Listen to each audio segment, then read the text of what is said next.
Hi. That's what happens when you're trying to punch buttons and they don't cooperate. So perhaps you hit the right button and maybe things will happen like this.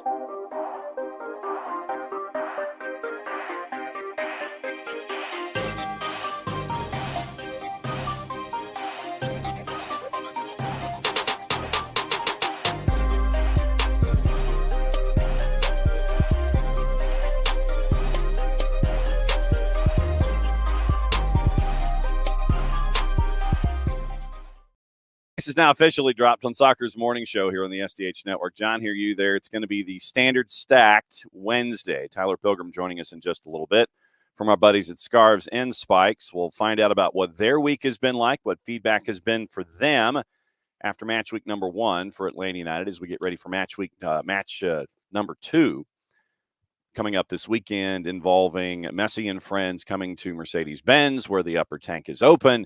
And it appears that Mr. Blank might have been in the process of wanting to give away some tickets to make sure that the place is full and that the place is stacked when it comes to Five Stripesdom and louder than the folks that might want to be there just to see the Gulfstream Galacticos. So Tyler's in this morning, obviously, in the 10 o'clock hour. We'll chase after the busiest man in the Northeast, Dylan Butler, get his thoughts on the Major League Soccer playoffs as well.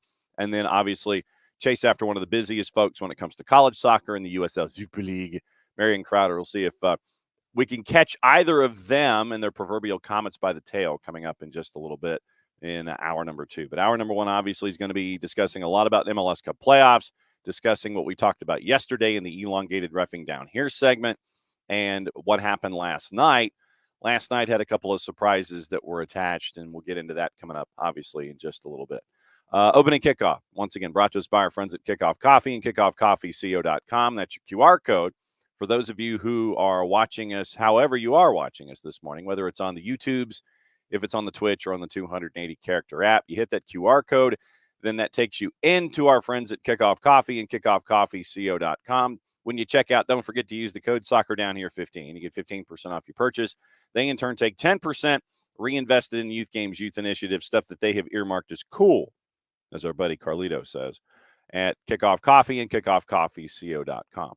We've been talking a lot, and we'll talk to Nino Torres about it tomorrow, about the continuing saga of Ruben Amorim and whether or not he's going to be able to leave Sporting and go to Manchester United and take over and be the new dude.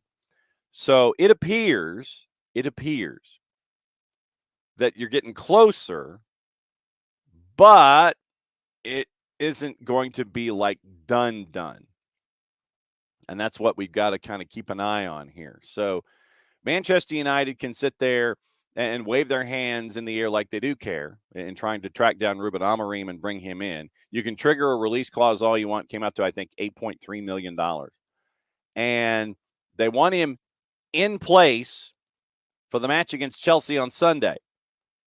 But apparently there is a 30-day notice period that you have to kind of sit there and go, bruh, you got to give us 30 days notice that you're out. And apparently no one's done that yet. And Ruben Amorim has not done that yet. So that's a bit of an issue when it comes to him wanting to take on his new gig. Jamie Jackson at The Guardian. United informed the Portuguese champs of their intent to pay the €10 million release clause, want him in place for Sunday's visit. United play 6 matches across the next 30 days, then host Everton in the Premier League December 1st. Confidence that within the United executive that he'll be appointed well before then. After Sporting beat Nacional in the Portuguese Cup on Tuesday, Amorim said, "Nobody knows if it was my last match. It's something still not decided. When and if I take that decision, I will say it." So there's apparently a 30-day notice period involving Ruben Amorim. And so, Jarrett, just when you thought things were done, they ain't done. Yeah, well, here's the question we get to ask, though. Yeah. How much of this is just United being basically broken as an entity? Yeah. And the reason I say that is they've brought in managers who people like. Yeah. And it hasn't worked. No. Yeah. No.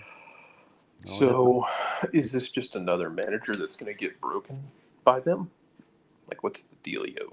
Oh boy, yeah, I know. It's kind of where my brain's at there, but yeah, no, I am down with OPP. So no, I completely understand where you're coming from here. Yeah, I mean, this is this is literally just me existing in a skeptical state. Mm-hmm. You know, Yes. that like we have a new fun manager. I'm like, okay, but you had Eric Ten Hag, who everyone liked, Yeah. who everyone thought was really good, and Mm-hmm. the culture is just so Mm-hmm. cartoonishly bad Oof. that I'm not sure how you fix everything. Well, If you're and Manchester United. well, and you got a lot of folks on the outside sitting there saying, "Okay, Sir Jim Ratcliffe, you know how to run a business, Yeah. but you don't know how to run a soccer club that might be attached to your business." Yeah. And so that is a flag that is currently being waved in the air about our buddy Sir Jim Ratcliffe and how things may or may not be shaking out right now. And apparently, they ain't shaking out too good. No, they're not. I don't know. It's I have so many questions about it all. Oh, okay. What? No, just you had so many questions about it all. Like what? Like about basically the entire existence of Manchester United in 2024. Yes. I don't know, man. It's been so bad for so long. Like, at Mm-hmm. what point does it work? But isn't this kind of like the New York Yankees or the LA Dodgers? Not but they haven't been like when they the suck. Dodgers. Yeah, like the Dodgers were. So in that instance, you need an entire new ownership group, and you need. So I don't hate this comparison. I Yeah. just need people to remember that the Dodgers didn't just magically do good overnight. True. Like, even when it came to spending money, like they actually went out and got a couple people from Tampa Bay's organization. If people remember that, they got a couple people from Tampa who were really, really good at what they do. Moneyball. Moneyball, y'all. And what they did is it's Moneyball,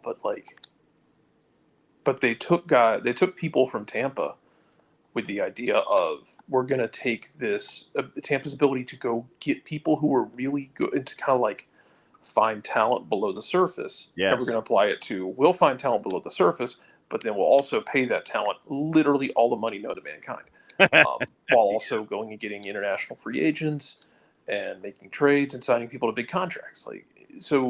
But that wasn't an overnight thing. No. Also, and I will always remind people that like the Dodgers have one title to show for all that. Correct. Right now, and that was in a shortened year where the Braves gacked up the NLCS. Oof. Where the Braves had them dead and buried. Oh boy. Yeah. Then the Braves gacked it up. Yeah. So yeah, man, there's layers to all of it, you know. Indeed. So even if you say like, hey, Manchester United just needs to do like a Dodgers, Yankees kind of thing and change things, like, but it's not that simple. No. You don't just do it overnight. You know what I mean? Yeah, because level of success and the fact that you got money to do it is not a direct correlation. No, not at all. Yeah. So that's yeah. So that was the interesting element of, okay, we've got our guy, but we don't got our guy. So now there's like a 30-day period, perhaps, where Ruben Amorim might be kind of sitting there going, I'm kind of happy with Victor Gyökeres right now and with what we're doing at Sporting. So that was the Palace intrigue that was brought into everything this morning. It's like, okay, 30-day grace period, you got to give your notice.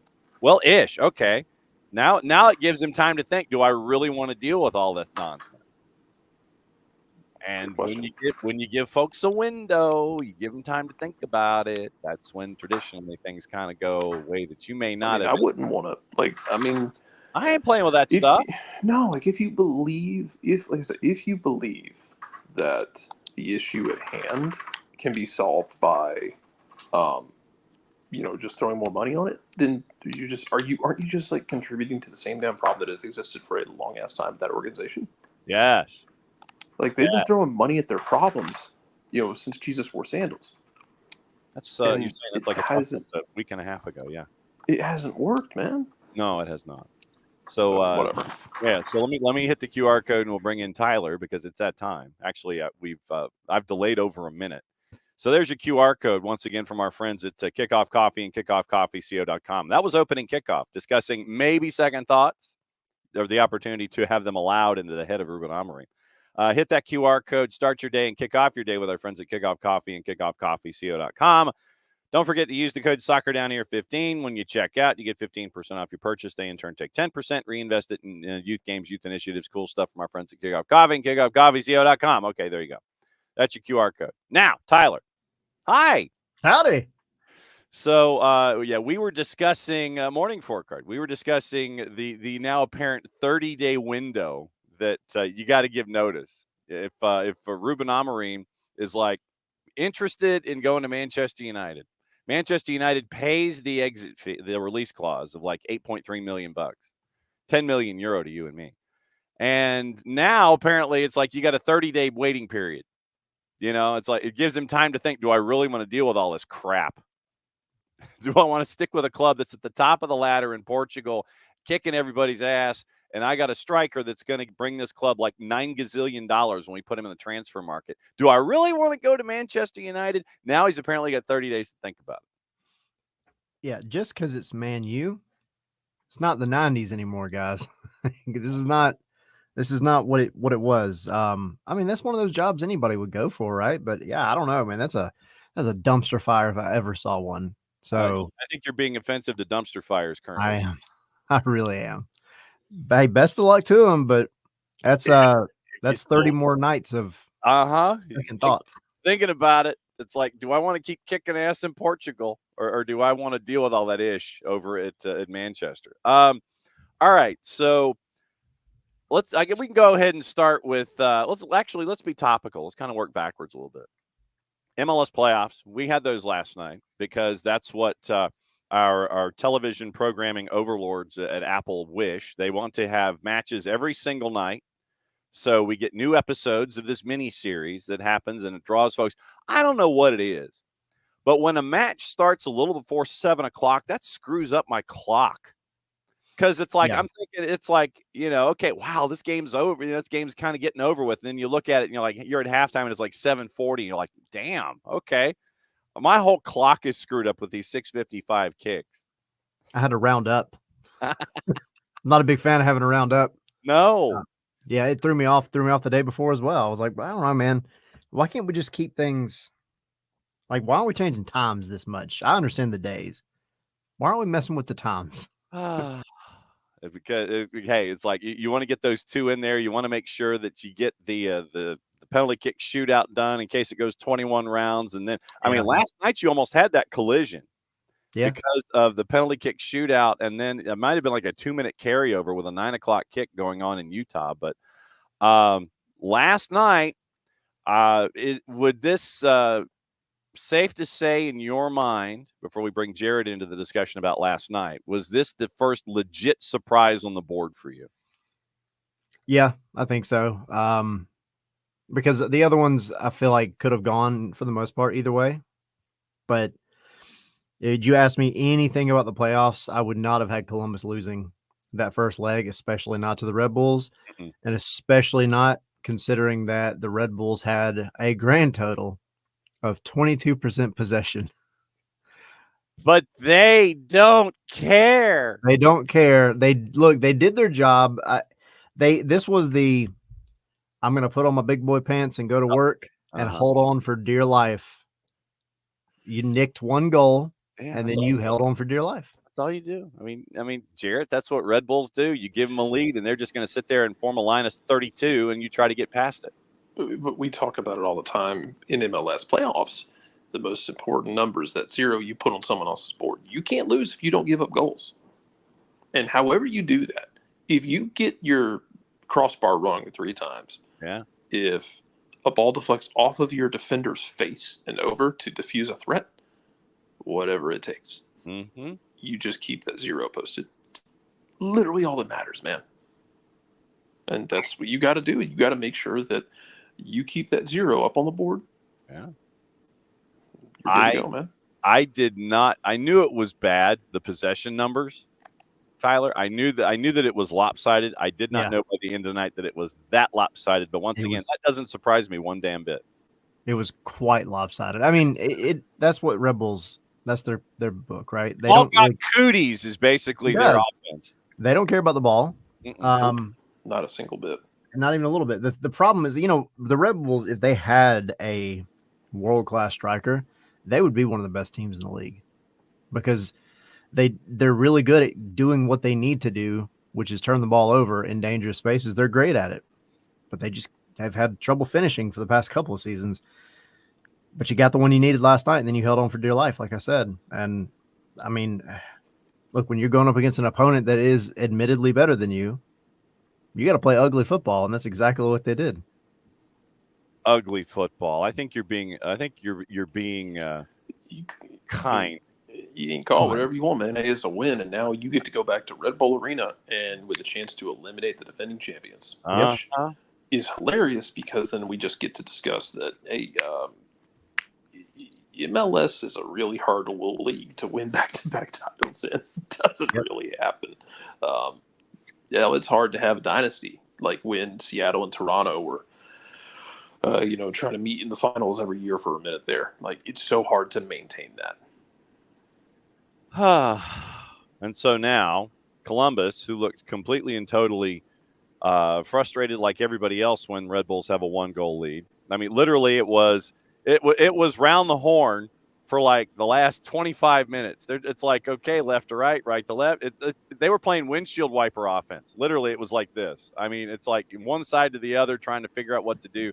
Looked completely and totally frustrated offensively, trying to even find entry points inside the 18 because Red Bulls had that high line, and they were basically like, got the battery on my shoulder. Go ahead, knock it off, I dare you. And Columbus couldn't find the opportunity. And when they tried, there was one pass late that was gorgeous from Cucho, and I think he was looking for I think he was looking for Mo Farsi, I think. Or no, Jason Russell Rowe.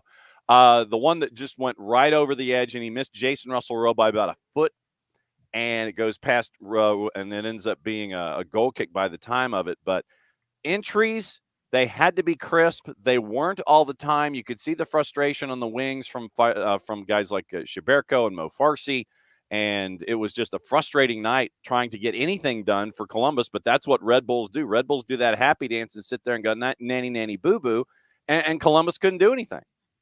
Yeah, it was – I kind of think of it as like when you look at a game like this, you have that team like Columbus, they can poke and prod, right, until they find that one little weak spot. You said poke and prod. Poke and prod. Well, there was a lot of poking and prodding last night with no poking and prodding. Like it was just let's kick about until we find a way to send it through, and that just never opened up. That really, like, they created the bubble around the 18-yard box and just said, "Hey, best of luck to you." And here we are. The high and hearty salute. It's like you try and work your way through this, cowboy. Then the late game had its own interesting elements attached to it, where it was RSL in Minnesota, and it was a 3-6, and you once again had the lower seed go through, but once again on penalties. And I don't know what it was with the pipes that were there at Rio Tinto, but they seem to have magnets in them, especially for RSL on offense, and then even more so in the penalty kick shootout. You had, I think it was Justin Glads went well over the bar, and I think it's still in orbit. It might be smashing the International Space Station at this point. And then you had the decider hit the crossbar. So Minnesota, who I know a lot of folks, Jared, have sat there and said, your quarter zip pullover wearing head coach went to the trench coat last night, and it seemed to work. It did, and part of not trusting a team is not knowing which version you're going to get, because I don't really trust Minnesota all year. Like Minnesota, when they were kicking on this year, they're let's play the underlying numbers game because we like to play that for better or worse. their underlying numbers are like they're overachieving. And then they came crashing back to earth. And then they kind of stabilized somewhere in the middle where they're good, not elite, but on a good night, that's all you need, man. Again, this is like, I know a number of players have spoken out against this best of 3 format, but in this format, all you need to do is just be better, especially on the first night. You have the advantage, and then you get somebody who maybe plays a little bit tighter.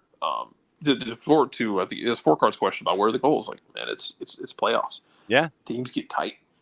They don't want to make a mistake. correct. It's easy for us to sit here and talk about how, well, they still need to execute their game. They need to do this. They need to do that. They're human beings too. Players are human beings, and they're going to feel nerves. And guys don't want to make a mistake. They get more pragmatic and more risk averse. Yes, and it's just kind of the nature of the animal. Yeah, and to 4Card's point, literally Monday and Tuesday, Cincinnati NYC had the 1 goal. Yamil Assad flashback. And it looks like Yamil has been enjoying himself in Cincinnati, eating a lot of Skyline chili. Seattle and Houston goes to PKs. We'll talk about Steve Clark and the power of the rat tail in a little bit. Then you had a 7 and a 6 win last night. You actually get a couple days off. They get Halloween off, and then everything kicks back in on Friday. And, I mean, Tyler, when you look at literally 1 goal in Cincy, then you go to PKs. 1 goal last night, then you go to PKs. I mean, I'm sensing a trend here. But when you look at match week 1 or match day 1 or however you want to phrase it, what are some of your other thoughts involving A, a lack of goals, B, mostly chalk until the last 2 until last night? Some of the other thoughts that have resonated through your head before we get to turn the page to Atlanta United. LA Galaxy is the outlier. True. They decided to say screw everything and go score all the goals. Yes, absolutely. So you got all of them in 1 match and left none for anybody else. The average goals per match was stilted by LAG. Yep. I mean, but that's what happens when you lose Georgi Mihailovic and you don't have one of the straws that has been there for you all offensively. And so all the goals went to LAG here in the opening round. What has been over at SNS? What has been the overarching thoughts coming out of the erector set in Fort Lauderdale with match 1 against Messi and friends, getting ready for match 2, and finally getting a couple days where you're not on a damn plane? 1, travel is absolutely ridiculous. And this is from everybody, and there are a couple of people out there who like to hide behind the, no, well, you're the wild card team. So you deserve to play, 16 matches in 6 days or whatever it is. That's the dumbest thing I've ever heard. I think it's, you can't have that mindset and then go and also be like, well, player safety. You can't have it both ways. I understand, the wild card needing to be punished somewhat. You're already playing the number 1 seed anyway, if you get in. Yeah. So that right there in and of itself, you're playing a team that has a lot more rest. They are the better team objectively by the standings. Even if you push it back a day or 2, and I don't care who it is. I don't care that it's Atlanta. I don't care if it was Montreal, whoever. It's unsafe for players to be playing this much soccer in such a short time. I think it's irresponsible. Anyway, so that's my soapbox. I've said it every day since the Miami match. Right. That bothers me. But other than that, I mean, I think everybody's kind of looked at that match and said, you know what? They performed admirably. They did what they could do, and everybody understands like how many games this team did play in a week. And look, Brad Guzan stood on his head again. I mean, going back and watching the replays, I mean, I was there at the stadium and saw them, and I'm like, man, this was like he is doing everything he can to be Messi's kryptonite. And then I went back and watched him from the broadcast, and it just gave me another appreciation.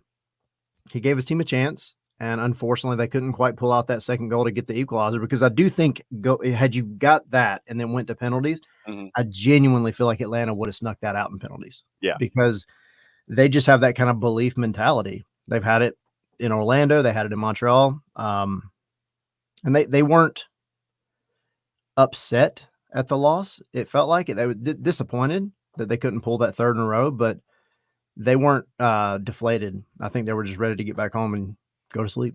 Yeah, no doubt. And Jarrett, yesterday it was announced that Fast Eddie, Edwin Mosqueda, had surgery on a meniscus injury, out at least 4 to 6. But there's always the caveat that it's almost like the warning that you get. Everyone's reaction is different to whatever the prescription medication that you're seeing the commercial on for TV. Everyone's reaction is different, but they anticipate that Mosqueda's out 4 to 6.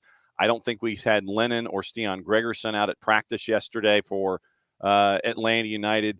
But I mean, part of this means you got to have some thinking cap on how you're going to try and replace the speed for Edwin Mosqueda, coming either off the bench or having him spot start or having that particular position be either of those, and then try to figure out, okay, how do we manage Brooks and Steon going into match day 2 this weekend? Literally, it's going to end up being a day-to-day thing, and with a shoulder and a hamstring, and you're going to treat this like the Stanley Cup. I mean, literally, it's an upper body injury.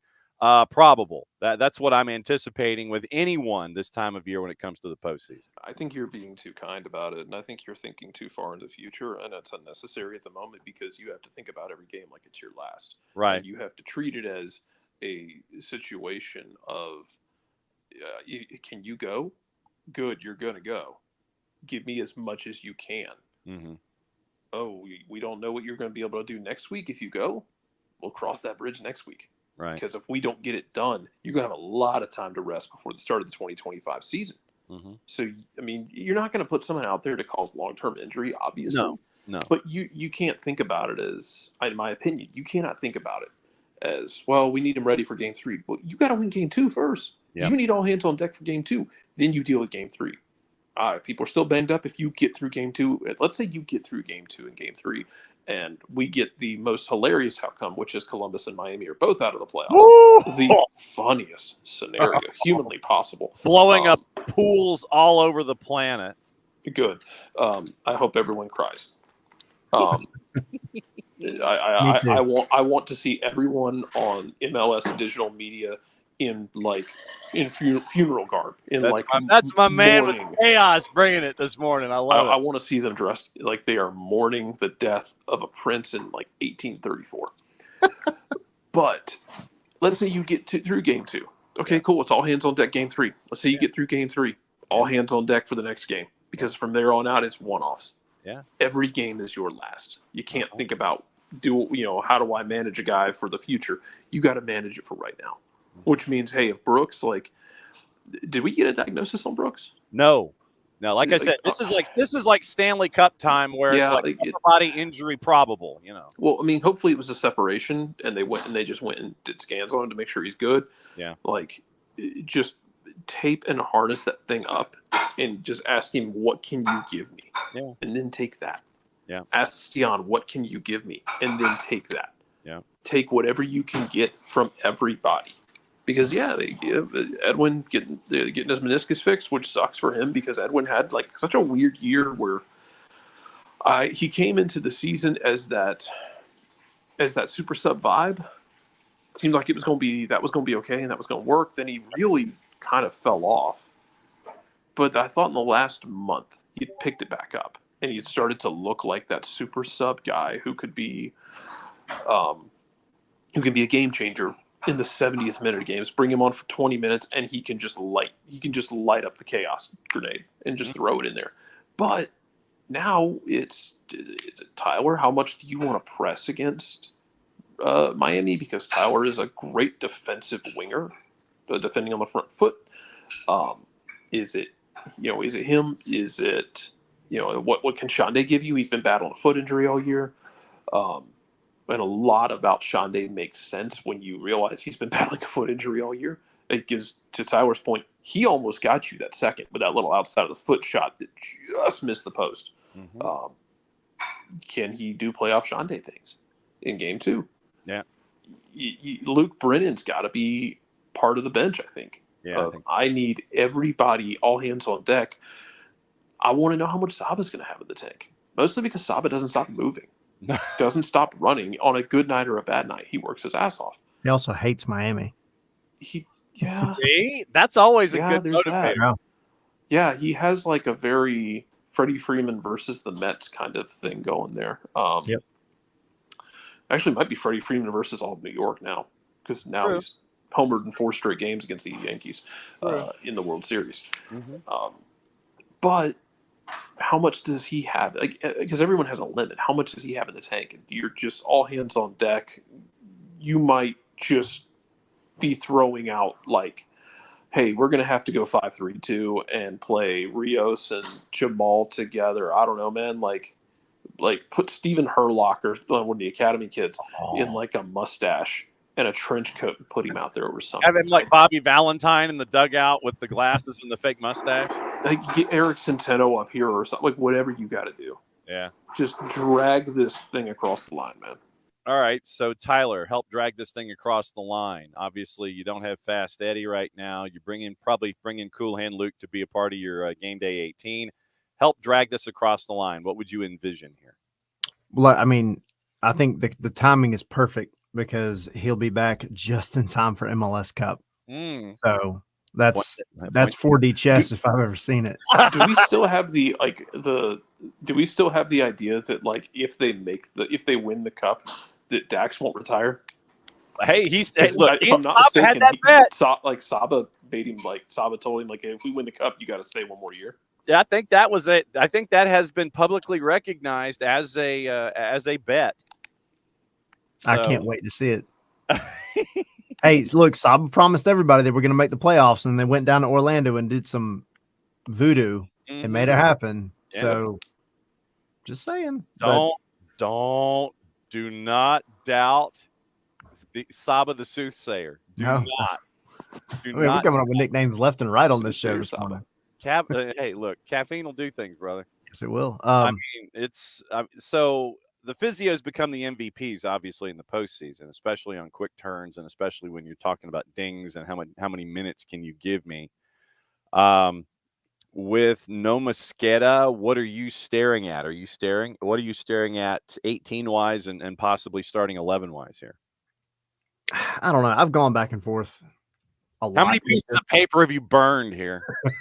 Thankfully, I have a dry erase board, so none can just erase and start again. I don't know. I like playing a back five against Miami. I would like to see that. And it was interesting in the first leg because you were forced to make 2 or 3 kind of formation changes based on the subs. Like the easy one when Brooks went down would have just been to put Ronald in, but couldn't do that. So then you got to switch things up a little bit. I thought Noah Cobb, sidebar, performed admirably in this match.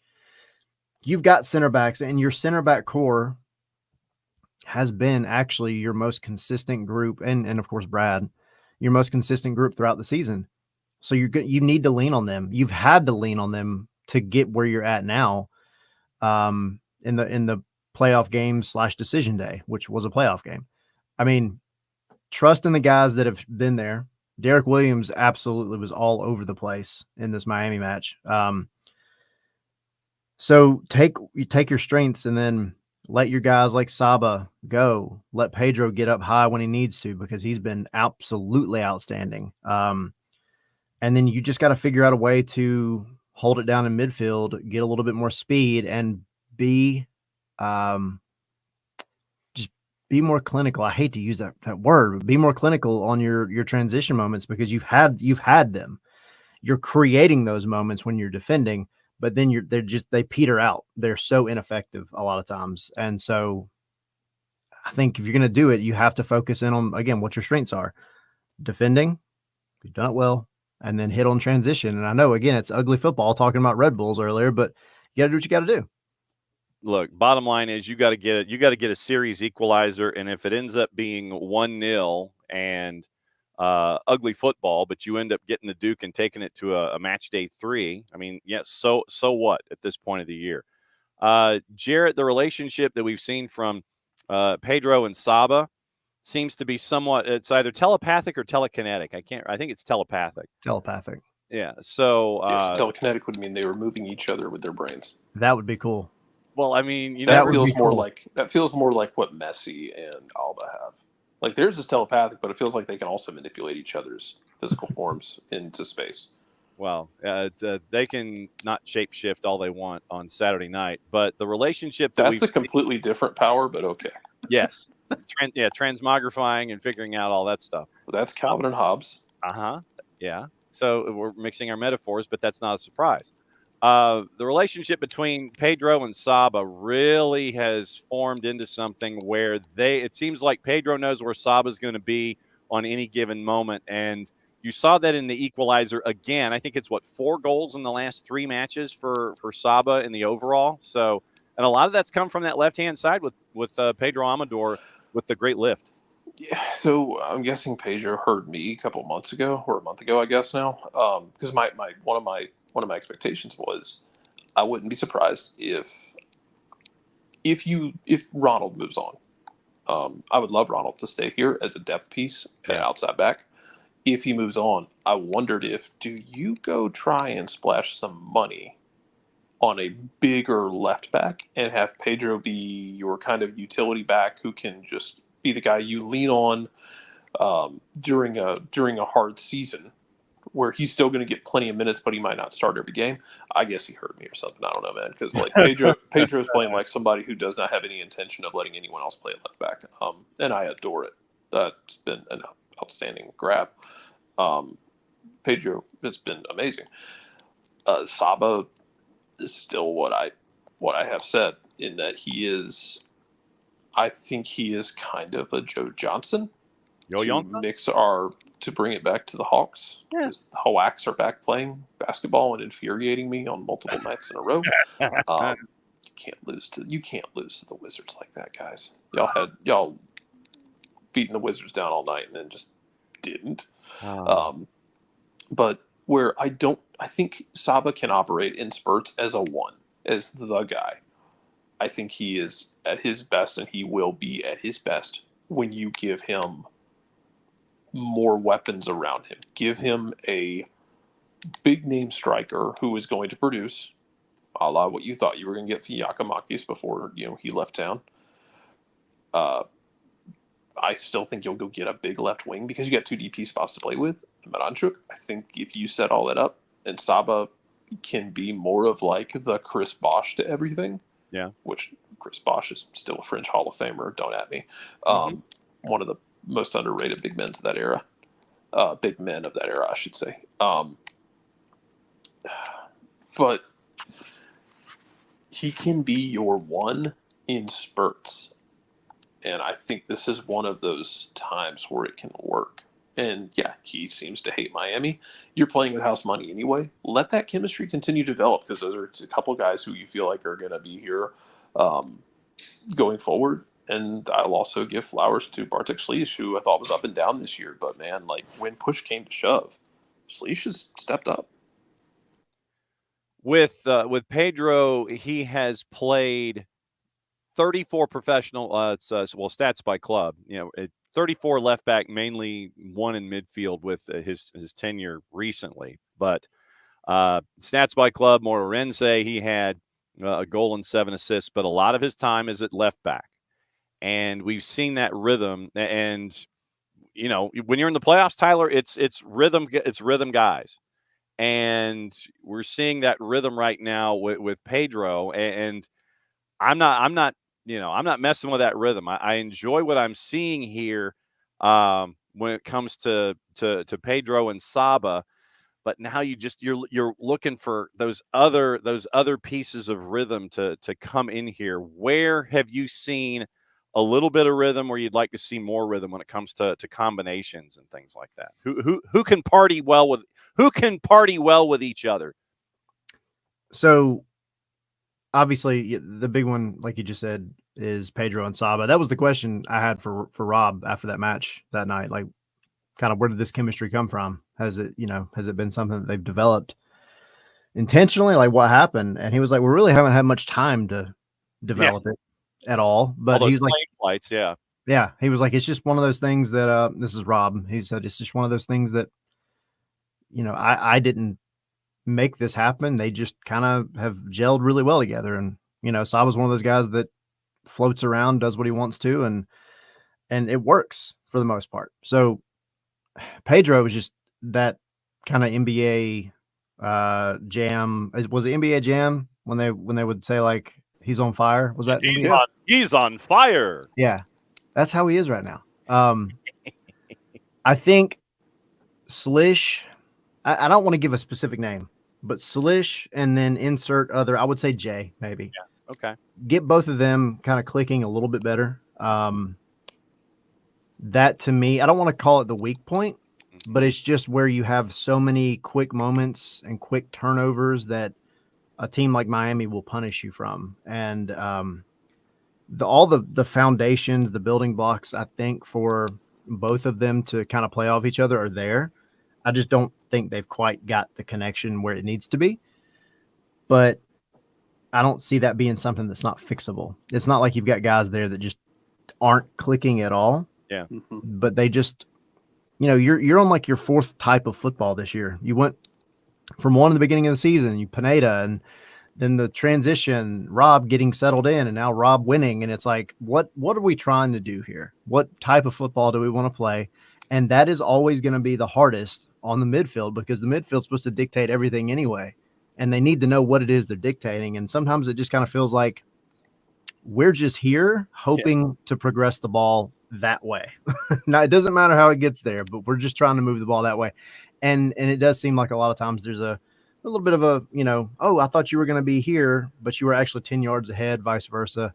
So that's where I would say if they could just tweak it a little bit, just get Jay and Slish and Dax and the rest of the midfield crew in a car, go out to dinner, wine and dine a little bit. Go to Dave and Buster's. Go hang out together. We're gonna have us a night at Chateau Elan. Oh, there you go. Get him up there, and I mean, a lot of it would, at least from my perspective, a lot of it would have to do with actually having time to practice. Yeah, just a little bit. Because the tail end of the year, Jarrett, you had 4 days of practice within the month of September because you're on the road so damn much. Yeah, and again, but some of that also was your inability to win the games that you needed to win, a la the Montreal game at home, the Nashville game at home. If you win those, you might have a little more time to practice because you might not have been in the suicidal run. You didn't take care of business when you needed to. Now you still got there. No, let's not take away from the fact that you still got where you needed to be, but you did make it more difficult on yourself. Yes. And that's one of the reasons why, you didn't have as much time to train. Well, it just kind of felt rushed and chaotic. But yeah. That's sometimes guys benefit from that. Yeah. That whole thing of like, you don't have time to think or hurt or bleed. Just do. Yeah, you're just in a situation where you just do. Thought popped into my head, Tyler, involving a back five. Do you start Dax and have him as your de facto third center back, not knowing what the health of Steon Gregerson is going to be if you end up starting Noah Cobb? And it is some combination of Pedro, Derek, Dax as a drift back 6, Noah / Steon, and then Ronald / Brooks. You still end up starting when ball is kicked in your 4-3-3, but then you've got Dax in that supporting role, drifting backwards to help things out to be that back five. Yeah, I think Dax needs to be involved one way or the other, whether he's said to be like just be like a 6'3" or 6'4", whatever you want to call it. Well, it could be all parts of the double play and just be a 6'3". He can just float. Yeah, he'd be a 6'4'3". But let him in his experience get in there and help kind of slow things down, because if you are missing Steon, that's your kind of break glass in case of emergency guy. That's what Miles was like. Hey, if the ball gets around me, fine, but it's not going to stay on the other side of me. I'm going to get back and I'm going to make up for the mistake or whatever. However we got in this position, I'm going to fix it. Right. You don't have that, maybe. So get your experience back there. Get your guy that's going to calm things down, because Miami's going to come here looking to go ahead and end this early, punch Atlanta in the mouth, then make them try to fight back at Mercedes-Benz Stadium. we've seen it this year, unfortunately. I mean, I think I brought up the stat last week, but unfortunately, like in the regular season, Atlanta was only 4 points better at home than they were away in terms of points won. And that's not normal. So you need to get involved early. Don't let Miami get involved early, but you know they're going to come out hot. So settle in. Let your Daxes, let your Derek Williamses, let these guys, Brad, bend, drop the numbers back. Just don't let it break, and then see what you can do from there. Okay, so Messi and friends, Jared. We got good news on Ian Frey, where it was meniscus instead of a fourth blown out cruciate ligament. But when you look at Messi and friends coming into this building, obviously Atlanta United, we mentioned it before, only team to get 4 points against Inter Miami this year with the win and the draw. When you look at Inter Miami, what weakness do you think can be exploited the most when it comes to Inter Miami heading into this match on the weekend? The space behind. Like Miami's going to get forward. I think we saw it in the match here, the 2-2 draw, where Atlanta. Yeah, I think if Atlanta had 4 more minutes, maybe 3 more minutes, they find a winner in that game. Yeah, because they had Miami in the 8th circle of hell at the end of that game. I did. They're going to give you space. They are going to give you time. And they are going to give you opportunities. Now, you have to take advantage of this opportunity. We talked about it before the first game in this series. That you're going to get chances. Miami's going to create chances. You're going to get chances. What can you do with them? You cannot waste them. And I thought Atlanta did a good job of taking advantage of one of their opportunities. You'd love for them to have taken advantage of another one, but it happens. But you're going to give those opportunities because at times, if you can do what you've done in the past, which is just kind of like make Busquets make decisions, where he's sitting in front of a back line that isn't perfect, do it. If you can challenge the spots where Julian Gressel would be having to get back, do it. There's always going to be, I think there's always going to be these opportunities and your chances to go create something. But you have to take advantage of the opportunities when you get them. You cannot be sitting there at halftime going, man, you could have had 2 goals right there, but you don't, because that is how Miami defeats you. They're going to give you opportunities. You have to take them. That's on you. Starting 11 last time out for Messi and friends, Tyler, Drake Callender and net. And Drake Callender has shown some wobbling recently with handling of shots on target. Back 4 from left to right. Jordi Alba, David Martinez, Thomas Avalos, and Marcelo Weigand. Midfield, Redondo, Busquets, and Yannick Bright. You want to talk about the effective use of a draft pick. That has definitely been that for Yannick Bright. And then Diego Gomez, Luis Suarez, Lionel Messi. The bench for them was Kromoski, and then Ian Frey, Noah Allen. They did not use Negri, Rojas, Julian Gressel, Campagna, and Robert Taylor. So once again, we tip our collective hat to Chris Henderson and the numerologists and the capologists at Messi and Friends for taking full advantage of every situation that they can and making sure that everybody fits under whatever cap is there. But you look at that back line, and you even add Redondo to the mix. They can be overly physical. They can overextend themselves. They sometimes turn almost Philadelphia-esque, where they will try to be as physical as possible, find the edge of that window. And there were times where they've been Atlanta United has played down in Fort Lauderdale where stuff off camera happened that should have been cards, and if not reds, and it wasn't called. So I think that the youth and that back line can be pushed around, and I mean that emotionally, not necessarily physically as much. But I think they can have their buttons pushed emotionally to where they can be put into rash decisions and getting cards. No, we do not have our assignments yet for the weekend. At least I haven't seen them. That will be the other interesting aspect in this of a match day 2. Who is going to be the whistle in the middle for a match of this import? Yeah, and I'm curious because you look at the Cincinnati match that happened, right? The Cincinnati New York City match. I despise the red card that was given at the end of that match. And like I understand why. I can see, like, I mean, hand to the face, I get it. But that's a situation where it's like, dude, we're in stoppage time. It is the playoffs.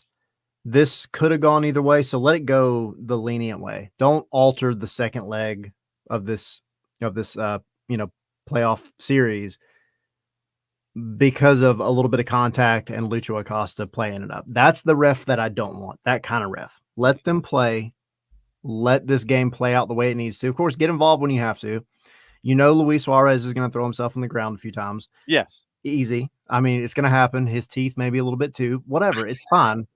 Wow. But just let the game play out. And I actually thought in this first leg, I thought it was more or less pretty well managed. But Atlanta has to take advantage of their left side. And I'm not just saying that because of Pedro Amador, but Pedro Amador is where you need to kind of look for a little bit more inspiration, because Miami's right side is their weak spot. It's their glaring weak spot. Their defense is very young. Their defense is the Achilles heel, for lack of a better term, for this team. And for all the fun, you know, parkour, obstacle jumping stuff that they have done with their roster, Parkour. you can't have it stacked all the way through. They've stacked the top. The back is wide open. And on top of that, you have guys in Messi and Suarez who, the longer the game goes on, the more likely they are on transition moments, especially, to not get back and help defend at all. So your numbers are going to be there. So there's glaring weaknesses for this Miami team that Atlanta has exposed before and did it in Miami. Mm-hmm. You just have to look back at some of those performances, and to what Jarrett said, like, the opportunities will be there. You just have to put them in the back of the net. One of the things that because John, we talked about this actually during the Academy game Saturday. Mm-hmm. Yeah. The thing is, you can't be afraid. Like, if they get you on a run back, let's say Miami gets you in transition, what you cannot do is turn tail and get back into your box and just try and turtle up around the box. Like, you want to get back, but you can't get so far back where you end up with like 2 or 3 defenders inside the 6, where you're just basically trying to turn into like a defensive posture. You have to get back, but also maintain your head, maintain your marks, because if you start shuttling everybody back like that and everyone just starts running back, that's where Miami's going to start floating people to the top of the 18. And then they have snipers who have scored more goals than you have in their lives. Yes. Who are going to pick you apart. And then you start freaking out. You start coming back out. Oh, God, we didn't defend the top of the 18. There's no one on the wall. Yeah. And then you just start getting scatterbrained. So you got to keep your head. You can't drop so far back that you give up that space at the top of the 18 and just inside the 18. All right, Tyler, what else is going on at Scarves and Spikes that folks need to know about for the remainder of the week as we get ready for match day 2 with Messi and friends coming to town? So we'll have the regular show tonight. We'll be kind of recapping a lot of the Miami match and then looking forward to the second one. We'll have Jake Ziven will be on there with us from obviously Apple TV. So he'll be hanging out with us for Tyler. Just have him be one of those. That guy, yeah. I'm gonna get him to just call out the best goal call he can. Tommy. I would like to get one for Henry. Henry. Have him go, Henry Hikita. And I'm going to send it to you so you can use it as a soundbite. Oh, yeah, that's got to be a drop. When Jake does your goal call for you specifically, send me that, because then we can have that and integrate that as a part of your open. That'd be pretty. Yes, I like it. And then I want some fireworks coming out the side too, right when I come in. Okay. Theme music, yeah, the whole 9 yards. Got that. But no, yeah, that's we'll have the show tonight and then all our normal stuff on Saturday. Oh, what's the mug this morning, by the way? Oh man, so I got fancy. Actually, my wife got fancy. It is the Oh, so I see? didn't like blatantly throw that. No offense to Kickoff Coffee because that is much higher quality coffee. See, there you This go. was more convenient this morning. Yeah, So there you go. Okay. it's white chocolate mocha, which is like my kryptonite. So Oh, wow. kryptonite gives it a bad connotation. White, yeah, because then that means that you're completely and totally weighted Yeah, down by your white chocolate mocha. catnip. I don't know. Yeah, Whatever. catnip was probably more appropriate. Yeah, All right, so 7 o'clock across the SNS. that's it. 7 o'clock tonight. All right, well, go enjoy the rest of your catnip, and we'll be keeping an eye on you tonight, sir. All righty. There you go. Appreciate it. That's Tyler. Tyler hangs out for hour number 1. He puts up with all of our ish. And then he sits there and he goes, man, I'm just going to go drink coffee. I'm going to go sit in the corner and drink coffee and heckle for the rest of the show. It is halftime, and so that means we catch up with folks and what's on their collective minds. Morning, Four Card, morning, Dell, morning, Sharif, and morning to everybody else who is hanging out with us here this morning. Four Card was discussing how Manchester United, Jared, is apparently the Los Angeles version of USC. So Manchester United is now USC. Does that make Eric Ten Hag I was going to say, does it make him Lincoln Riley? But that would mean that Lincoln Riley would be fired. But so Manchester United from Four Card is Southern Cal. Would that be accurate for you? Or what would be a more accurate comparison? So, of course, he's going to think about it for a while. Okay. So Manchester United, well, see now, Four Card, you sit there and it's like, okay, so Manchester United would be USC. Who is having problems where they just fired a coach? That would be the question for me. What program, and I guess that we'd have to carry the college football analogy back to last year. Who fired a coach last year for a blue blood program that has created their own mess by reading their own press clippings and thinking that they're the man? So that would be my element in trying to think this through. So yeah, Four Card said 2 goals in the last 4 playoff matches, and we are waiting for the assignments for match day 2. By the way, we'll go over what happened in MLS Next Pro, and we got the ref assignments for that. We'll get you caught up with Next Pro because they're streaming toward the conference finals. And what's going on there. So 2 goals in the last 4 playoff games. So looking at MLS, and we mentioned what happened kind of briefly last night, where Red Bulls got the goal and they just kind of were like, yeah, don't care. Yeah, we got the goal, we're good. But Columbus just completely and totally frustrated the entire time.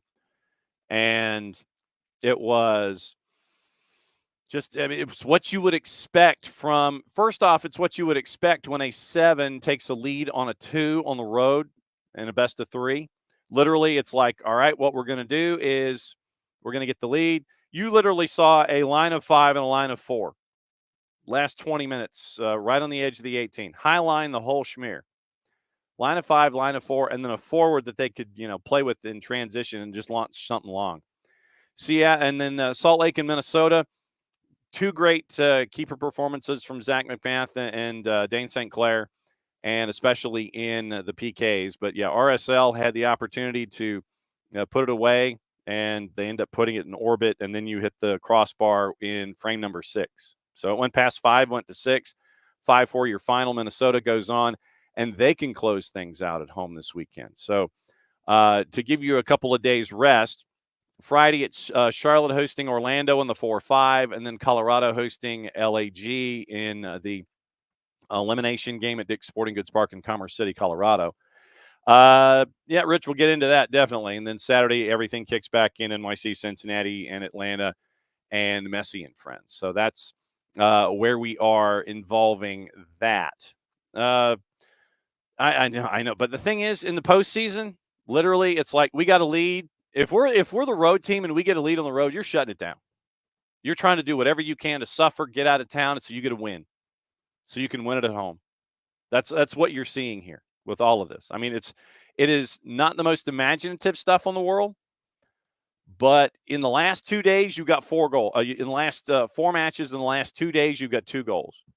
And then, like I said, everything that happened in the Western Conference ahead of time, and then Orlando and Charlotte, where they actually did score more than 2 goals or even 1 goal. LAFC and Vancouver had 3 goals scored, LAG. So you had 7 goals scored by the 2 Los Angeles franchises, 5 of them by LAG, but Colorado's just missing, folks. And you could tell. It is going to be, it should be a slam dunk for LAG to get the second win to advance, and then they get to kind of wait on everybody else.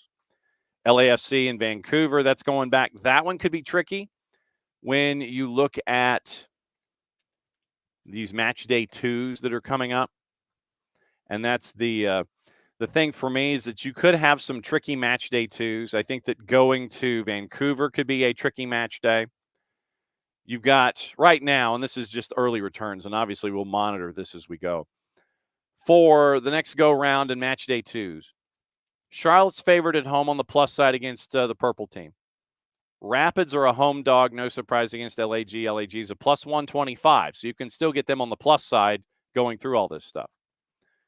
NYC favored at home, wherever home is, and they are going to be going up against FC Cincinnati. I think it's going to be at Citi Field. Yeah, it's at Citi Field. So Citi Field, they're the early game on Saturday. 5, 7, and 9 on Saturday, by the way. So at Citi Field, NYCFC is favored against FC Cincinnati. FC Cincinnati, by the way, is a plus 215. Draws a plus 271. And NYC is favored at a plus 110. Atlanta United, an underdog at a plus 239. Draws a plus 304. Messi and friends are a minus 108. Minnesota United favored at home to close it out against RSL at a minus 104. Draws a plus 281. RSL is a plus 246. Other 3 matches on match day 2. Red Bulls favored at home against Crew. That's an interesting one. Because you figure, once again, Red Bulls are just playing for the 1 goal and shutting it down. They're a plus 119. Draws a plus 275. Crew is a plus 195. Houston Dynamo and Seattle. Houston Dynamo a plus 129. Draws a plus 233. And Seattle on the road's a plus 209. I could see that one going back to Seattle for a match day 3. Vancouver, slight home dog at a plus 164. Draws a plus 271, and LAFC is a plus 142. So that's where you are right now. You have Charlotte favored, LAG favored on the road, NYC favored, Messi and friends favored on the road. They are the only favorite to that point that was on the minus side. Minnesota favored on the minus side at home against RSL. Then you end up, and those are the only 2 minuses. Those are the only 2 minus favorites in match day 2 right now. Obviously, we'll look at these juice boxes and see how they morph between now and the end of Friday. Red Bulls plus side, plus 119 favored. Dynamo favored, plus 129 favored. LAFC, road favorite, BC Place at a plus 142. So 2 of the 8 match day 2s have minus sides. Everybody else is a favorite on the plus. Morning, Dell. Yeah, well, Dell, Brad, he's got 1 year left, and it is a club option. Mentioning Brad, he says Gazan's finishing strong before retirement. I think that Brad is showing that there's still something there. So I don't know if he retires. And there's also a club option here for 1 more season. Sharif, with his thoughts about how to attack Messi and friends, quick transition, getting the ball back. I mean, that's what it is. If you can pressure Messi and friends, get the ball away from them, find your wings, and then have your offense spring into action up against that back line. Like I said, the back line has issues, and they also have a tendency to run. Their engine has a tendency to run a little hot. So I think that when we get to the point of finding out who the officials are in match day 2, we'll go over all of those as well. And we will analyze what the heck is going on and what could be seen when it comes to the room temperature of all of these match days. So we'll keep an eye on what could be. But yes, Sharif, to your point, and to Jarrett's point in hour number 1, what you're looking for, don't back yourself into the 6. Don't back yourself into the 6, because what you're doing is you're giving all of that space to Inter Miami to navigate to get you pushed into your 6. You saw in the match at Mercedes-Benz where the defense for Atlanta, whether it was Jay Fortune, Dax McCarty, Bart Sliech, Steon Gregerson, they pretty much slammed the door shut or tried to slam the door shut as much as possible at the edge of the 18. And especially when Messi came in the final 30 minutes. And you saw Messi had, I think, one block shot.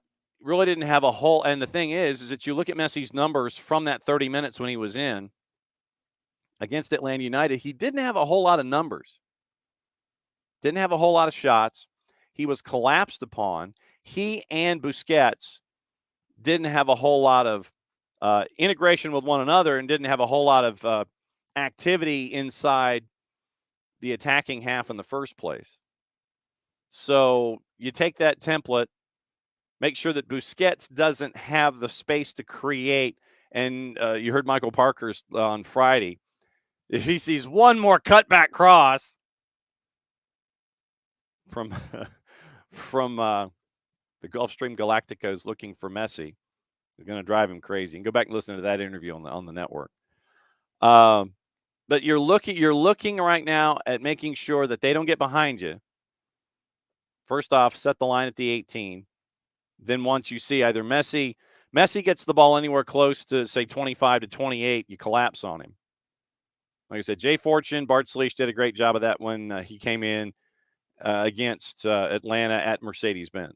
And they also kept Busquets in check, which reminds me, I need to look at those numbers just so I can – I mean, this is from the match at Mercedes-Benz, and this is a curiosity that I'm trying to look at. We did, for Prescription for Victory, we did a bit of a deep dive into the numbers for Atlanta United and their success up against Messi and friends in the win and in the draw. And so you'll see some of that math available for those of you that come to the match on the weekend. You'll see some of the successful math, the XG numbers obviously through the roof. So stats on the day, actually lineups.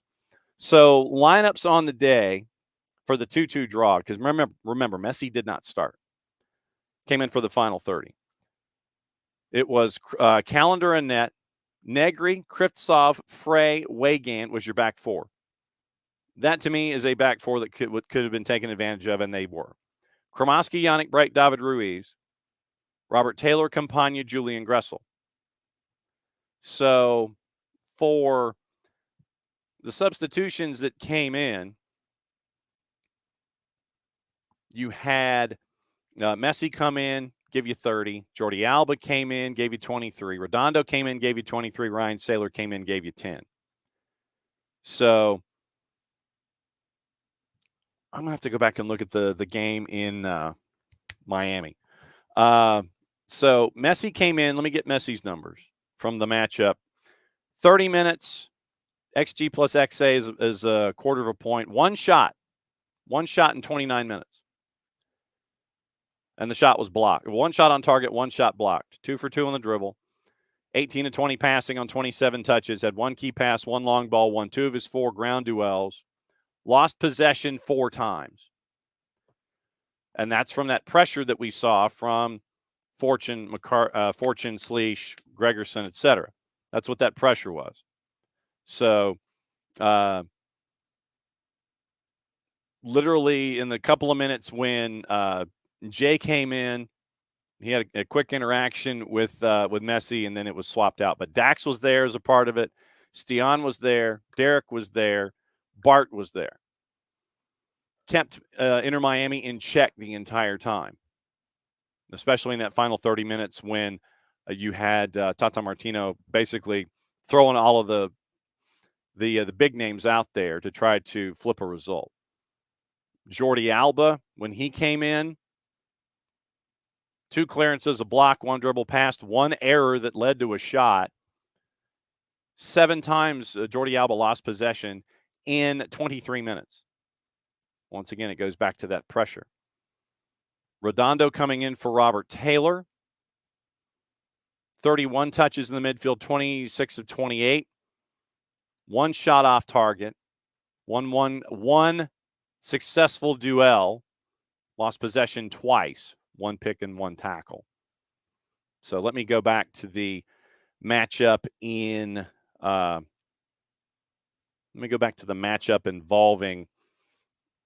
the 3-1 win. Now that my curiosity has been piqued, now I've got to go back to a third page here and look at the numbers. Okay, 3-1 win for Atlanta United. All right. So lineups that day: Taylor, Suarez, Messi, Redondo, Busquets, Gressel, Alba, Krivtsov, Aviles, and Weigand. That was what Tata Martino trotted out at home. So in that game, Messi ended up getting the goal, punched a 7.5. 0.77 on his plus XG and XA. 2 shots in 90 minutes. 2 shots, one of them was a goal. 1 off target, 1 blocked, 2 successful dribbles, 88 touches, 55 of 68. 4 long balls successfully completed, only 2 of 8 on his ground duels. Only won 2 of 8 ground duels. Lost possession 23 times. Lost possession 23 times in the match down in Fort Lauderdale. Suarez had 50 touches. He lost possession 12 times on the day.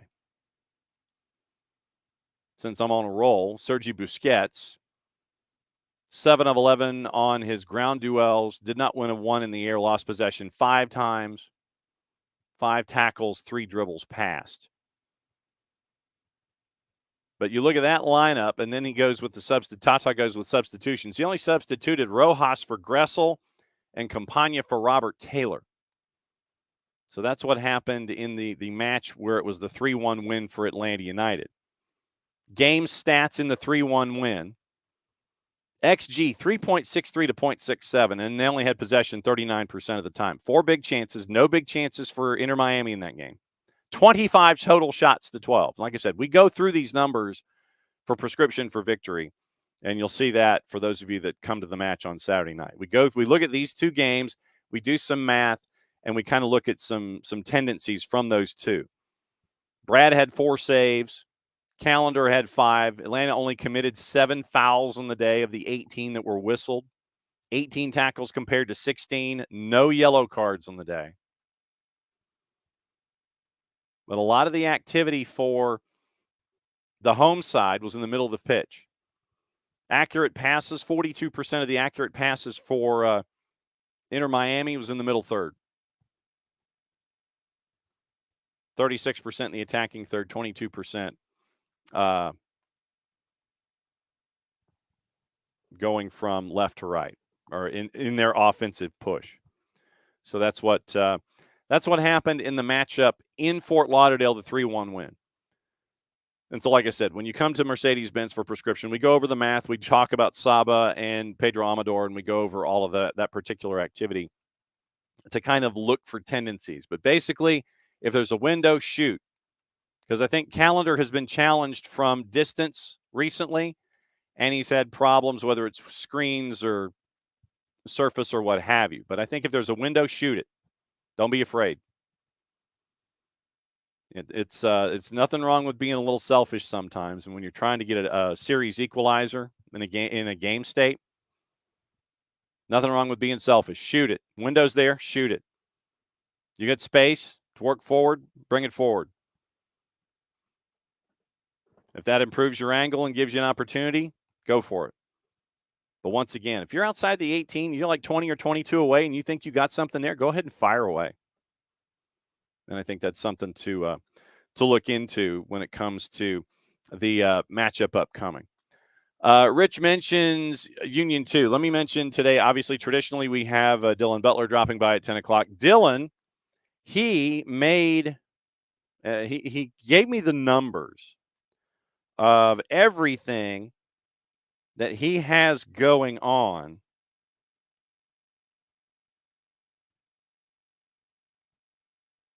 with all of his lovely activity. He has 8 matches in 5 days with Varsity Media on the YouTubes. Tonight he says, quote, We have the Nassau Class A semifinals, 5:30, Mineola and Lawrence, 8 o'clock, North Shore and Floral Park. 8 games, 5 days. So the busy week starts for Dylan today. So Varsity Media on the YouTubes, but he has the Nassau Class A semifinals, Mineola, Lawrence, North Shore, and Floral Park. That's what you're staring at with all of that. So that's why Dylan is Dylan's in study hall right now, and he can't come out and play. But we'll find out what happened next week when Dylan can drop by, and he's getting closer to state finals and things like that. But 8 matches in 5 days for Dylan, so he's kind of busy. So Rich mentions Union 2 and the MLS Next Pro. Since we're here, since Rich mentioned Union 2 as a part of the deal, that we have the playoffs go down, and you're in your semifinals on the weekend. But this past weekend in MLS Next Pro, Philadelphia escaped Crown Legacy at Subaru Park, winning 4-3 on PKs after 90 minutes of 1-1. North Texas, the 1, beat Tacoma, the 4, and that was a 4-1 game. So the 1 seed scored 4, the 4 seed scored 1.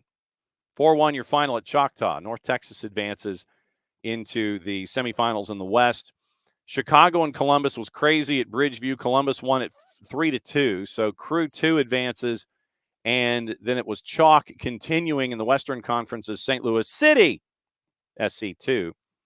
So the 2 seed scored 4, and the 3 seed scored 2 at City Park. So St. Louis advances. Both the teams in the Western Conference, by the way, the 1 and the 2 seed scored 4 goals. And so North Texas advances. They host St. Louis.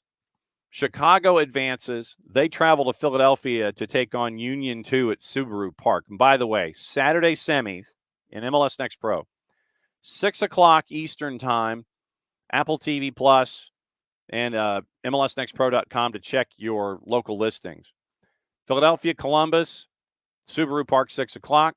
1 versus 2 in the West in the Western Conference is North Texas SC at 8:30 hosting St. Louis City SC. So all caps 2 is at Choctaw Saturday night, and that'll get you to the MLS Next Pro semifinals on Saturday. That'll get you ready for the finals the following weekend in November. So it's been you want to know where all the goals went? 4-card? They went to MLS Next Pro. That's where they went. Went to MLS Next Pro. So Union 2 advances. They take on Columbus. They host Columbus. North Texas hosts St. Louis in 1 versus 2 in the Western Conference. And just so I can see Philadelphia and Columbus. Philadelphia is the 2. Columbus is the 7. But, of course, you had that gaggle, hashtag gaggle, from 3 to 8 where you had everybody separated by 3 points. So it literally is 2 hosting kind of a 3, even though they're the 7. They were part of that whole group. You win 1, you can rock it up and be the 3rd. And, well, in Philly's, in Crew's case, you would have been the 4th because you didn't have as many wins as Inter Miami did. Inter Miami CF2. IMCFII. So that's your Final 4 in MLS Next Pro. So that's going to be it's going to be a fun weekend when it comes to everything involving MLS Next Pro. You know, we have the we had the assignments for the wildcard games when it comes to center refs. This is what I'm interested in looking at when it comes to referee assignments for match days 2. Match days 2. What, sir? Match days 2. What are you looking for? Pro referees. There we go. PRO. So let's see. And they haven't posted anything since 2019 on their Twitters. Okay, good deal. So much for looking at pro and trying to find out what. Well, no, wait a minute. Hang on. Or did they give me a new? Yeah. Definitely not a part of. Oh, okay. So I was clicking on the wrong account. That's on me. Conference Finals MLS Next Pro, that came out 2014. 5 minutes ago. I'm trying to see.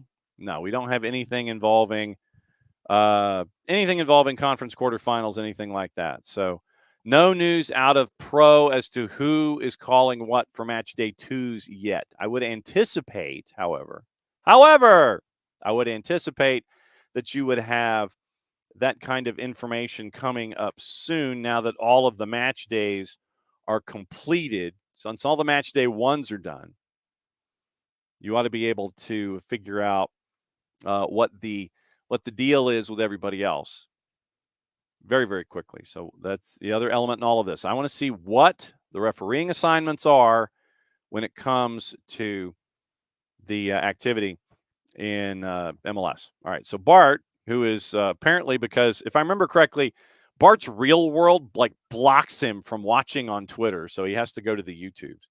Bart says, curious how having a full week off will help the guys recover and be able to press. Friday wasn't a good performance despite folks thinking it was a good fight. I mean, it was, like I said, third match in 6 days, and it'll be ugly sometimes. 4,200 miles in planes, 3 matches, 6 days. I mean, yeah, it was a good fight, but you're grinding, you're pushing, and you're trying to muck it up and get out of it what you can. You got a goal in the 39th minute to draw things level.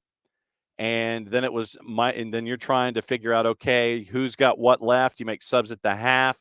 So you had Miranchuk only go another 6 minutes. He got swapped out at the half. You had substitutions like we were talking about in hour number 1.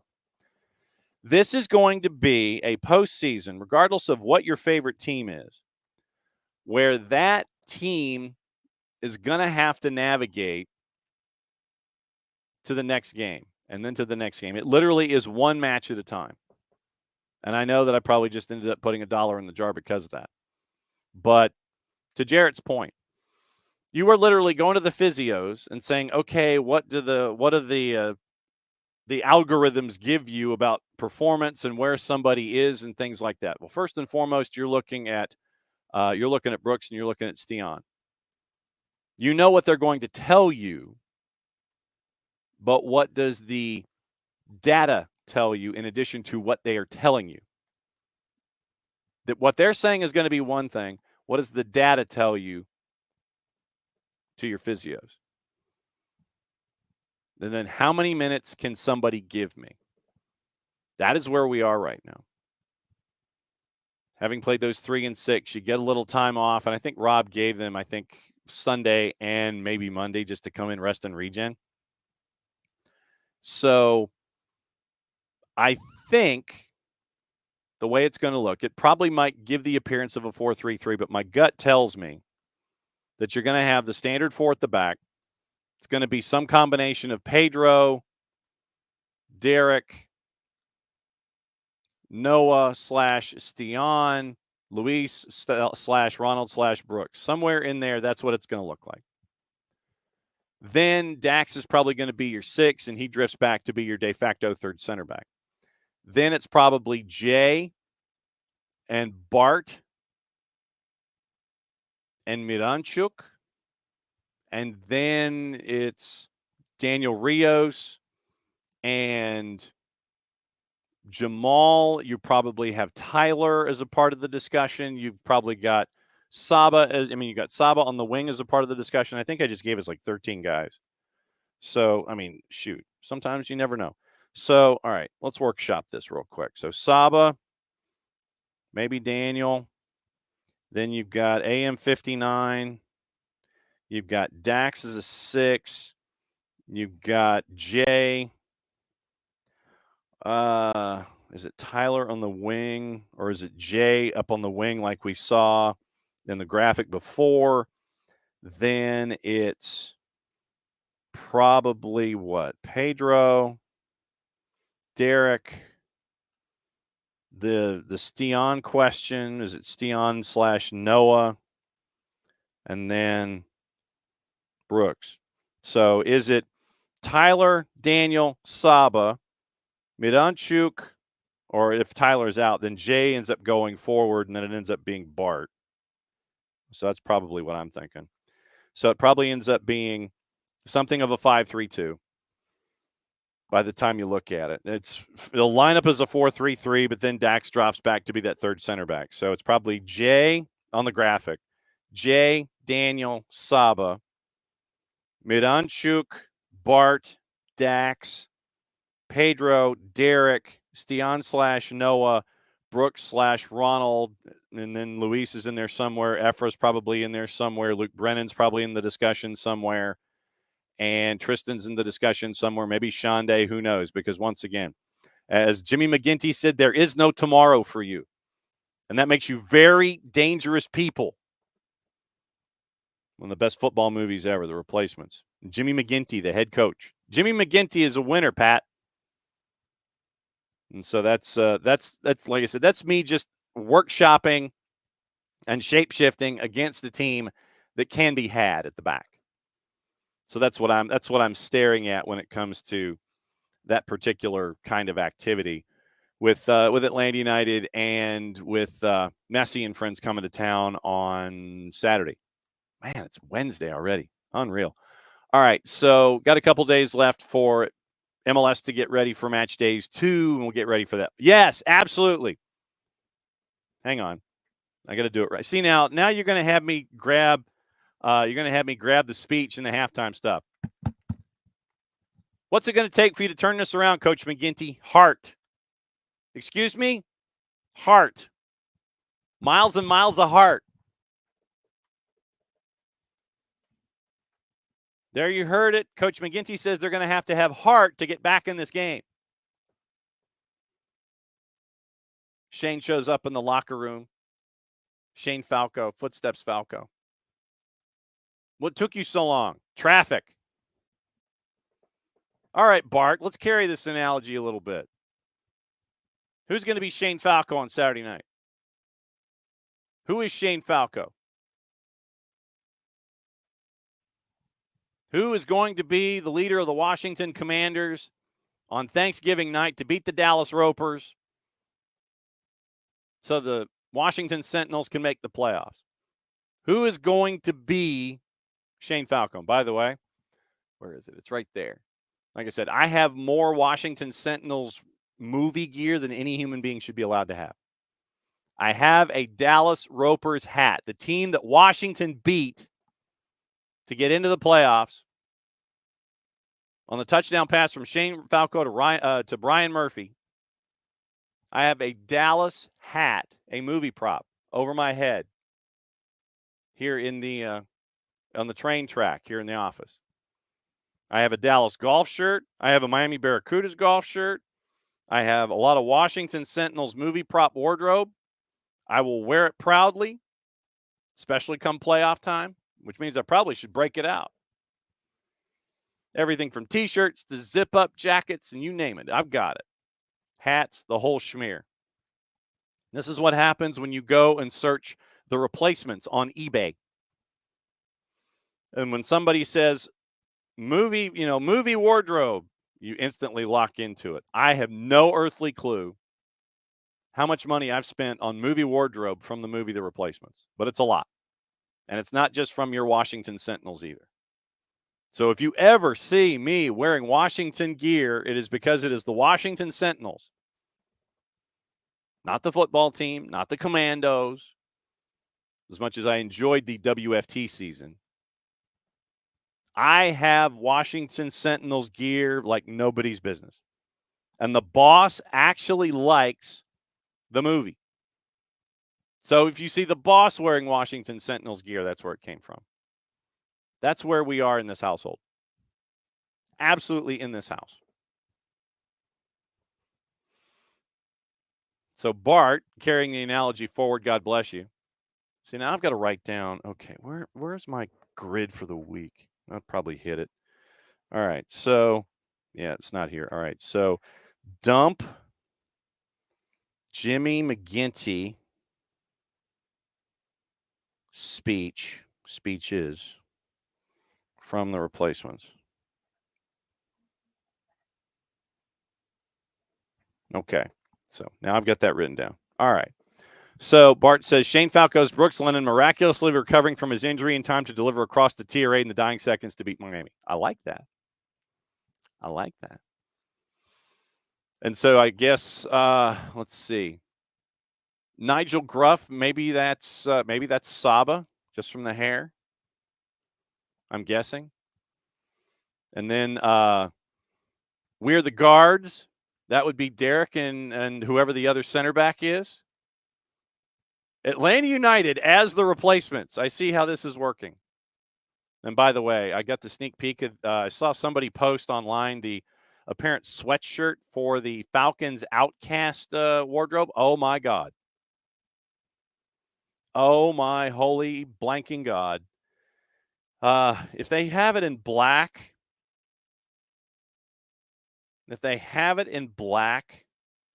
I'm probably in serious trouble. Absolutely in serious trouble. This time of year, this is where you're sitting there and you're trying to figure out, okay, what am I getting, folks, for Festivus? What am I getting, and then you end up seeing, oh, there's something for me.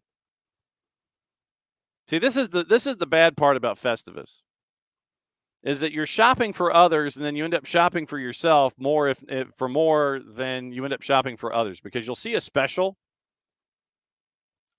and you'll sit there and go, ooh, I like that, instead of, ooh, I should get that for somebody else. Bart says, I have to remember to find a way to steal a Resurgence jacket for him. I got to find a way to steal a Resurgence jacket for me. I don't have one yet. But damn, that's pretty sweet. That is pretty sweet, by the way. Yeah, that jacket's insane. So, so literally for me, I'll be sitting there and I'll look and I'll be like, oh, I like that.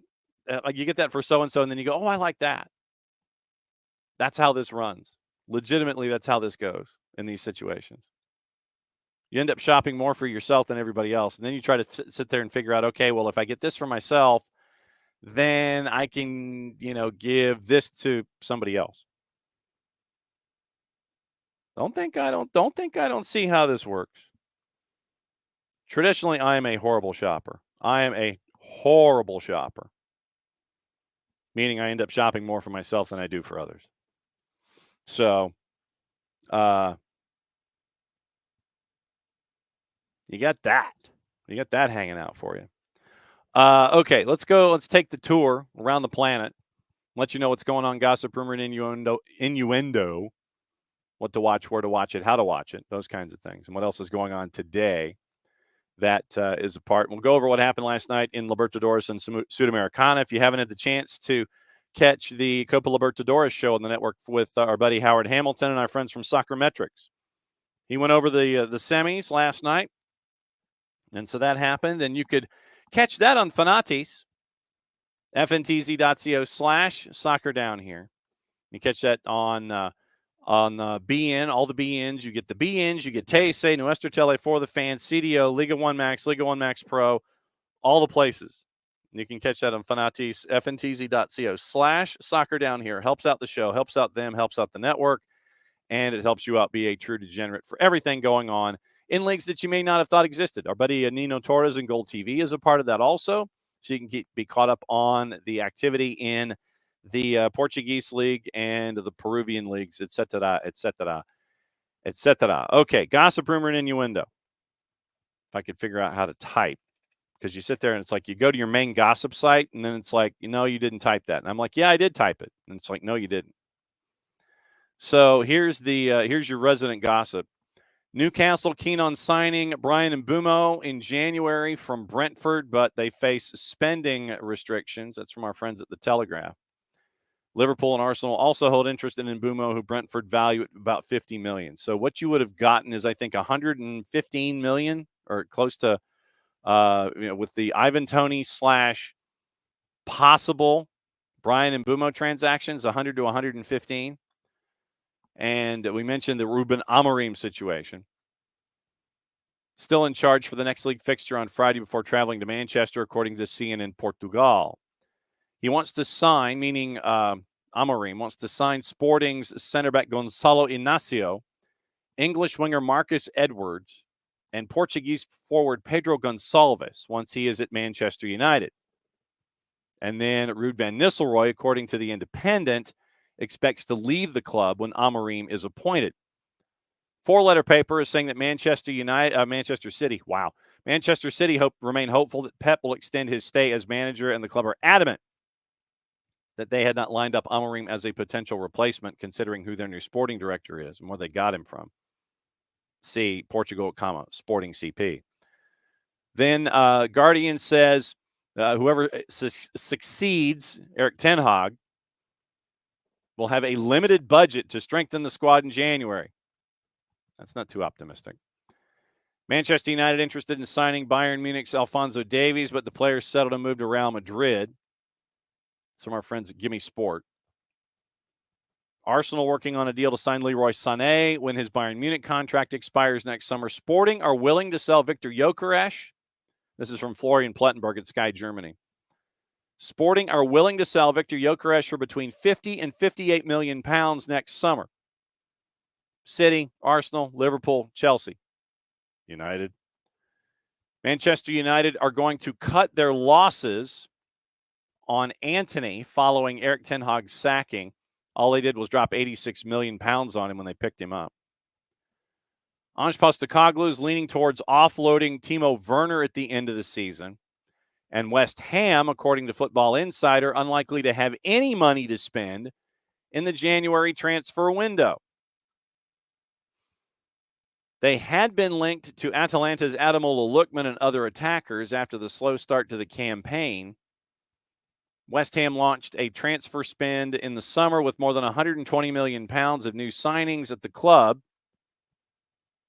Tim Stuyton and Julian Lopetegui have come under fire as they have struggled out of the gate. Pressure was alleviated with the win over Manchester United last time out.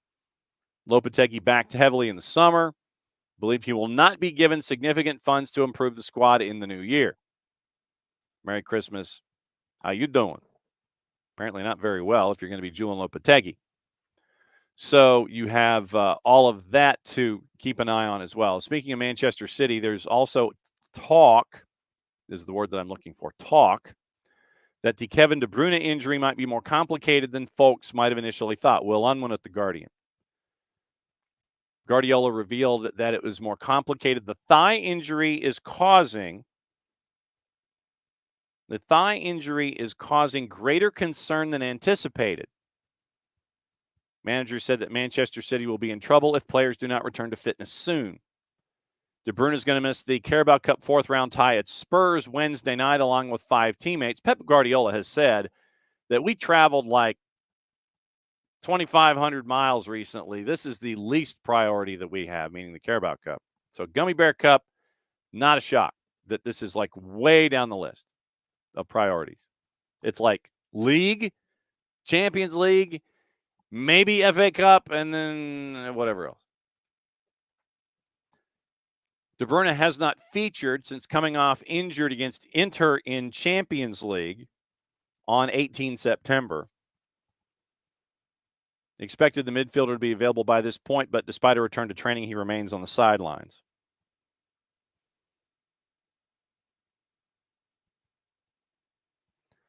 Asked when De Bruyne would return, Guardiola said, I would like to tell you. Especially, I would like to know it. But I don't know right now. So basically, Pep Guardiola's like, I don't know. And that's not good. For somebody like a Kevin De Bruyne, when Kevin De Bruyne is healthy, he is ridiculous. Unfortunately, the last, say, year, he's been more injured than he's been healthy. But when he is on, brother. And it's fun to watch. But I love this. Guardiola says, I'd like to tell you, especially I'd like to know it. But I don't know right now.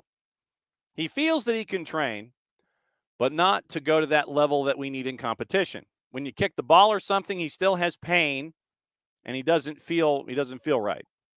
Doesn't feel good, doesn't feel right.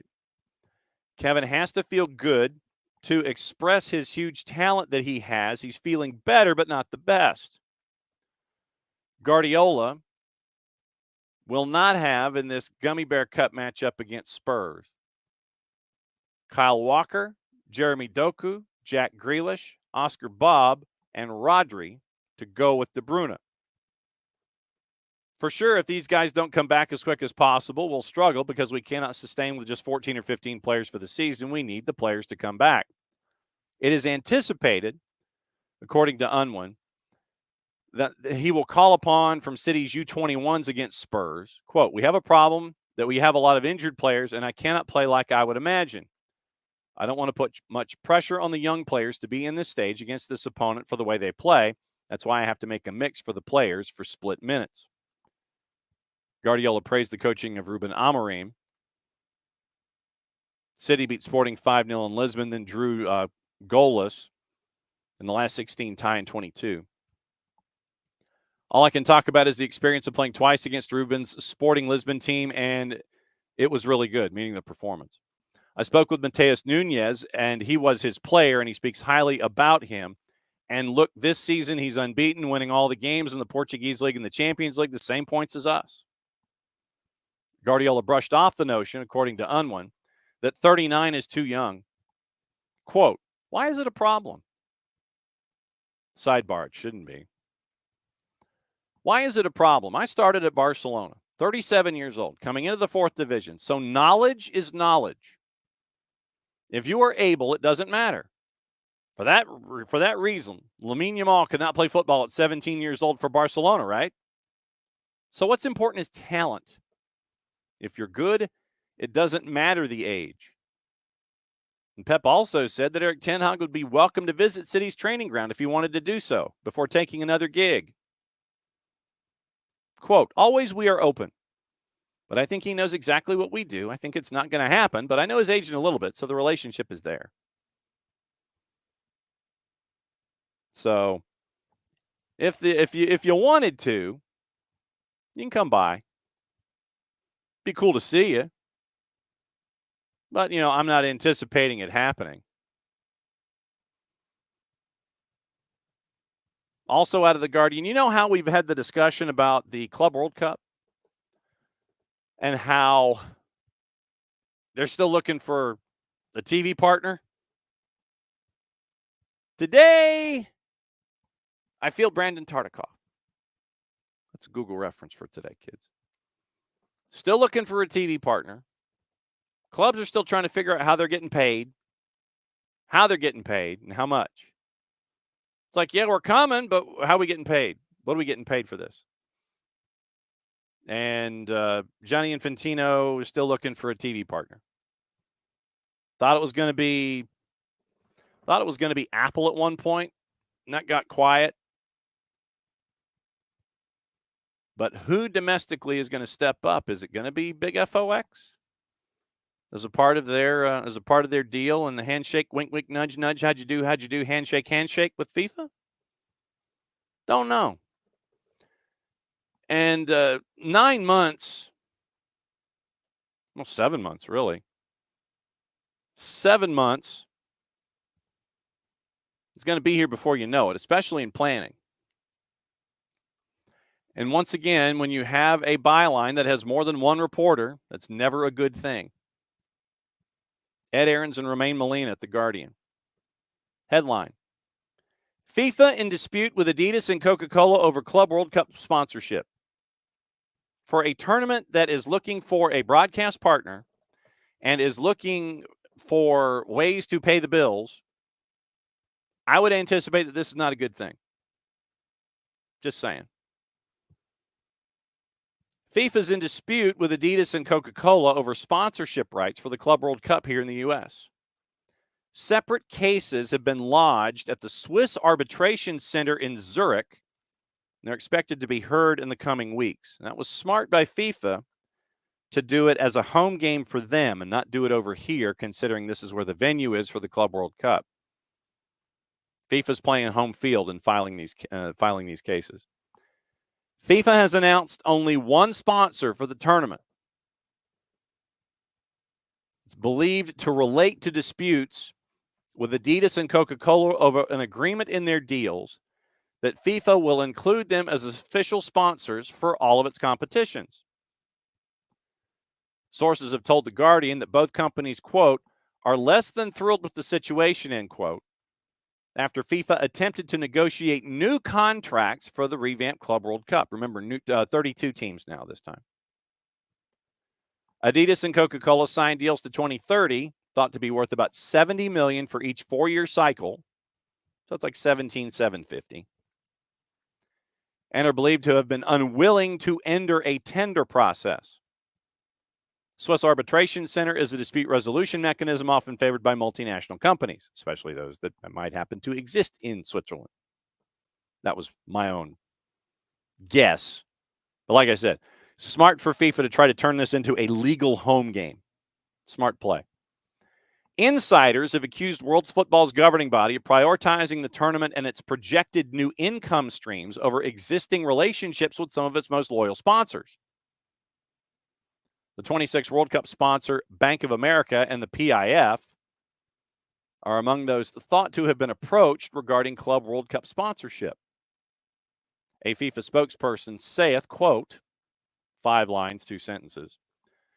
We are contracting or in advanced negotiations with a range of tournament partners for the new FIFA Club World Cup, and we'll be announcing the first major partnerships in the coming month. The interest from the market is very strong, and the deals being negotiated with both new brands and existing FIFA sponsors. I mean, you're not going to sit there and go, well, you know, stuff's just lagging, man. I don't know why, but it's just lagging. You don't want to say that publicly, and you're not gonna. So you end up with, yeah, we're negotiating with folks. It's all cool. Yeah, we're good. So you end up with those kinds of sentences in press releases as opposed to anything else. Along those lines, the idea of partners, Hisense was named the first official partner of the Club World Cup a handful of hours ago. Literally, as we were waking up East Coast time, Hisense was named as the first official partner of the Club World Cup. Partnership was announced by Gianni Infantino and Hisense Group Chairman Jia Xiaoqian at a special event held in Shanghai. The agreement paves the way for further sponsorship deals for FIFA's new flagship club competition. This is from their press release. This is not me opinionating here. For FIFA's new flagship club competition to be announced in the coming weeks. So Hisense is in the door. First paragraph of the actual press release from FIFA. FIFA is thrilled to name Hisense as the first official partner, marking an exciting development in the fruitful relationship between the two organizations and kicking off a series of commercial announcements for the most inclusive global club football competition in history. There's another paragraph. There's a Gianni Infantino quote that goes 2 paragraphs. Hisense's history began in 2017. Commitment reaffirms Hisense's role as a visionary partner dedicated to bringing fans closer to the action by giving them 9,000 pixel opportunities and 55-inch screens where you get to sit there and you go right up against the glass to check everything. So Mazel Tov to Hisense. That came out this morning in direct relation with the article here from The Guardian. Adidas has been a top-tier sponsor of the World Cup since 1970. Coke became FIFA's drinks partner in 1978 and has had stadium advertising at every men's World Cup since 1950. Spokesperson for Adidas said that, quote, as a long-standing partner of FIFA for all their tournaments, we continue our work in planning for a successful FIFA Club World Cup in 25. Coke's spokesperson had 2 sentences. We mentioned concerns over sponsorship. One of the many problems faced by the organizers is FIFA continues to search for a broadcaster for a tournament. One source is described as, quote, Gianni's vanity project. Talks over a global streaming deal with Apple Plus broke down this year. U.S. sponsors are said to have been more focused on deals for the 26 World Cup hosted by Canada, Mexico, and the U.S. Hisense is going to show advertising over VAR checks during the tournament. 15 June to 13 July. So 6, let's see, 6, so 8 months, 7.5 months away. And 7.5 months is going to be here before you know it.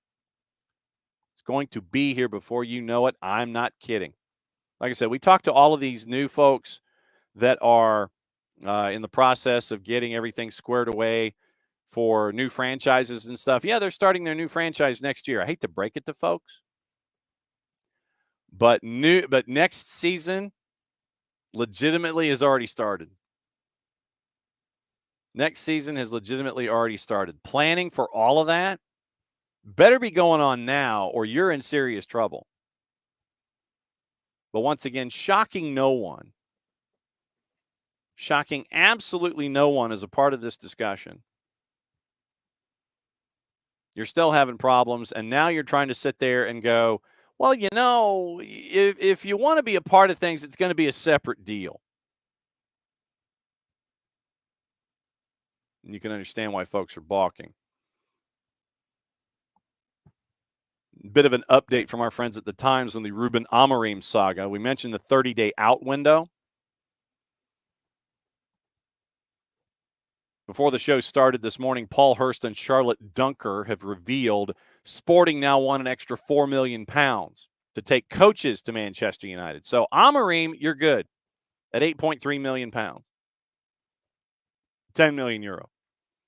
But now, for another €5 million, that's what it's going to cost you for Amorim to take his assistants with him. So we can't just lose our entire coaching staff. You know, bruh, you're going to have to pay us up for assistants and Amorim. It's going to end up being close to 12 or 13 million pounds by the time it's over if Sporting gets their way. Amorim wants to take his assistant manager, Adelio Candido, assistant coach Carlos Fernandez, and goalkeeper coach Jorge Vital with him to England. From the Times, mindful of the damage that would cause, Sporting are believed to have told United that the trio will only be released if you pay another €5 million. Sporting Board will also waive the 30-day notice period in Amorim's contract. So you pay all that, then you're good. You want the assistants, you pay another 5, we'll waive the 30 days, we're good. It's not thought, according to the Times, that those negotiations will put the Amorim move in any jeopardy. He made it clear privately in discussions he wants to move to Old Trafford and expects to be Ten Hag's successor. He arrived at Sporting's training ground around 9 o'clock this morning, less than 24 hours after he said he would be in charge of the team for their next fixture against Estrela da Amadora Friday night, due to take training at midday. Until the details are hashed out, once again, Ruud van Nistelrooy is going to be in interim charge, starting with the Gummy Bear Cup match against Leicester tonight. So we'll go over juice boxes and anything else that are going on involving juice boxes and Gummy Bear Cup coming up in a second. Plus also what to watch, where to watch it, how to watch it before we get out of here.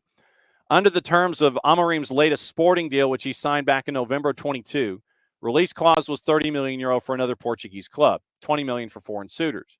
However, for a small number of elite clubs, including Manchester United, Amorim was allowed to leave for 10. Sporting paid 10 in compensation when they signed him from Braga in 2020. So I guess Manchester United ended up as one of those special clubs. So you can have him for only 10. You can only have him for 10. That's good. Pep Guardiola also said in his press conference today, we congratulated Messi. Real must accept the Ballon d'Or result of Rodri winning. Diogo Jota is going to miss the next 4 matches for Liverpool, according to Arne Slot, with the injury that he has that's attached to everything going on there. What to watch, where to watch it, how to watch it before we get into juice boxes and compare and contrast Gummy Bear Cup to what you can watch today. DAZN USA, and it's a light schedule. DAZN USA has Women's Champions League, Lyon and Benfica at 1:45, Chelsea Ajax at 4. Paramount Plus has the Copa de la Liga in Argentina, Lanús and Unión Santa Fe at 8:30 tonight. Looking at the Gummy Bear Cup and the juice boxes that are attached. And I'm going to have to, it's like you slide down, slide down, slide down. Okay, FA Cup. FA Cup is a couple days away. Of course, that's what happens when you click the wrong thing. EFL Cup, Premier League Cup. Here we go. Okay, so EFL Cup. Today, 6 matches in the Gummy Bear Cup at 3:30, 3:45, and 4:15. We mentioned what Manchester City's in the 4:15 match this afternoon. And they're going with a mishmash of dudes because of injuries and load man. I feel like, once again, it's Greg Popovich and Pep Guardiola. Same school, load management. We're flying around a lot. This is the least priority, so we're going with U21s and other dudes. Understandably, you're a road dog at a plus 183. Spurs are a plus 138. Draws a plus 269. 3:30 Brighton and Liverpool. Liverpool favored, obviously, at a plus 118. Brighton a plus 218 at the Amex. Your 345s, Villa is a minus 101 hosting Crystal Palace. Crystal Palace north of 300. Manchester United minus 400 hosting Leicester at a plus 1039. Draws a plus 528. Newcastle and Chelsea. Newcastle a plus 138. Chelsea's a plus 183. Draws a plus 269. And Preston North End at home, hosting Arsenal, is a plus 750. Draws a plus 411. Arsenal is a minus 278. So that's your that is your Gummy Bear Cup lowdown for today. And we mentioned all of the other activity that's going on in all of the other leagues that's laid out today. Some of the leagues overseas, they're just kind of taking it easy. They're not going to do anything until like the weekend or anything like that. As a matter of fact, League Two, they got the week off. League Two in England has the week off. So if you're looking for League Two on Paramount Plus has turned into one of those junky networks for me now too. Going to like the lower divisions and everything. I'm stocking that as well. U17 Women's World Cup in the Dominican Republic. U.S. won 2-0 in Saturday's quarterfinals at the 2024 championship. Back in Santiago de los Caballeros with a chance to avenge the loss in their only other appearance in the U17 knockouts when they play North Korea in the semifinals today. Go to FIFA.com. You probably can catch it. 2008, they lost to North Korea 2-1 in the final of the inaugural tournament, losing in OT. USA has 3 straight shutouts for the first time ever at the U17 World Cup. USA's 10 goals have been scored by 6 different players. Melanie Barcenas, Kennedy Fuller, 3 each. Michaela Johnson, Mary Long, Maddie Podolsky, Kimmy Ascanio with 1 each. Ainsley McCammon, Trinity Armstrong, and Jocelyn Travers have played every minute of all 4 matches so far. And shocking no one once again, the Spanish press, after Vinicius Jr. did not win the Ballon d'Or, Spanish media said that Real Madrid had cheapened themselves by boycotting the Ballon d'Or, with even the normally loyal Marca weighing in while Spain's national coach admitted it was, quote, not good for soccer. So the press is not happy that Real Madrid didn't show up. Even if Vinicius Jr. wasn't going to win the award, y'all should have showed up. Marca, quote, and once again, this is Marca, a Barcelona paper chasing after Real Madrid folks. This masquerade is unworthy of the greatest club in the world. Normally staunchly pro-Real in an editorial that added that the club had ignored its own mantra that calls on its own players to shake hands even when you lose. Sorry, I had that flipped. In fact, Real Madrid won other awards, Team of the Year, Coach of the Year, no one to collect them. It's not good for soccer for an entity like Real Madrid not to be present at a gala of this dimension, Luis de la Fuente said on the red carpet. Real Madrid still at loggerheads apparently with UEFA over the proposed Super League. The club supports it. Most other European clubs do not.